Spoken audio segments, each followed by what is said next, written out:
everyone, zuukle here. I'm back in with another video. It's been a few days since the release of the Diluvian mechanism, and I'm here to teach you guys some tips and tricks on how to beat it consistently. Before we get started though, consider subscribing and liking this video for more. Let's get it. Let's get one thing straight. Yes, it gives you the option to solo, but this mode isn't for the solos and lone wolves.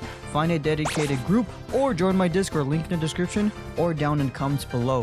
First things first, if you have a low level doing the Diluvian mechanism with you, it will always start you at wave 1.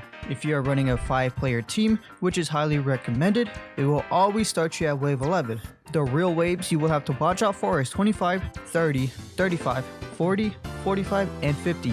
Not only are these the main waves for chest drops, but they also require the most teamwork. Now that you have a slight understanding of how the Diluvian mechanism works, here are some tips on how to consistently stay alive. Now, it's not recommended, but you can run a non-brick wall build down there if your damage is sustainable or super high. You will be required to have at least 3 people running sacred fields, because in the later waves, you will need some coordination on when to drop the next sacred. Having a support build or hybrid support is highly suggested as well. Let me elaborate on what I think a support build or a hybrid support build is. I already made one, so if you want it, I'll be dropping it soon. And if you want early access, it will be in the Discord. Just ping and ask questions. You will need 1, a graceful, either modified or not, entirely up to you. 2, a good variant sacred field. And 3, blind seer running mind soothe. You can run the mind soothe tech by having more than 1 blind seer on the team, and when coordinated correctly, gain 3+ bars of HP instantly, which can clutch up an entire hiccup. Or if you have a capper race, make sure you use your passives. Now you can run the same build using Dawnwalker, which is second recommended ult for more sustain and big damage dealing mantras. Dawnwalker got you back.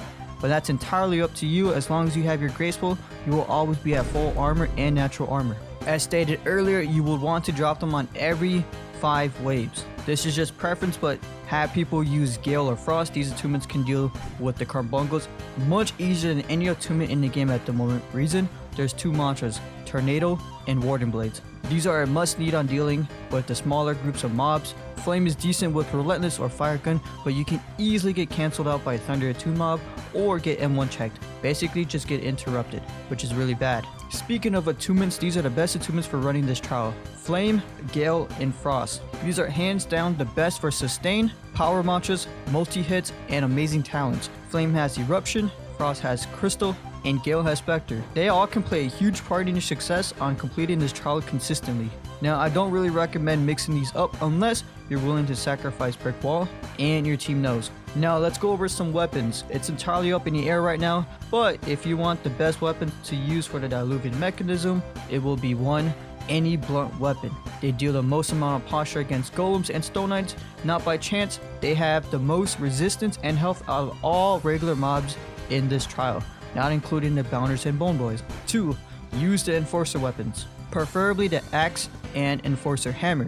If you're running Lose Your Mind and you have above 25 strength with 80 weapon, go enforcer hammer. If you're running any build below that requirement, use the enforcer axe is your second best choice. Me personally, I prefer the pale boarding, but only if you're tight on points or you're really good at pairing. Now, some of the best enchants to run for this trial or for the weapons stated above, run Vampirism, Providence Thorns, or if you have Astral. Now, if you have any questions, leave them down in the comments or join my Discord. Thank you guys for watching, and I'll see you guys in the next video.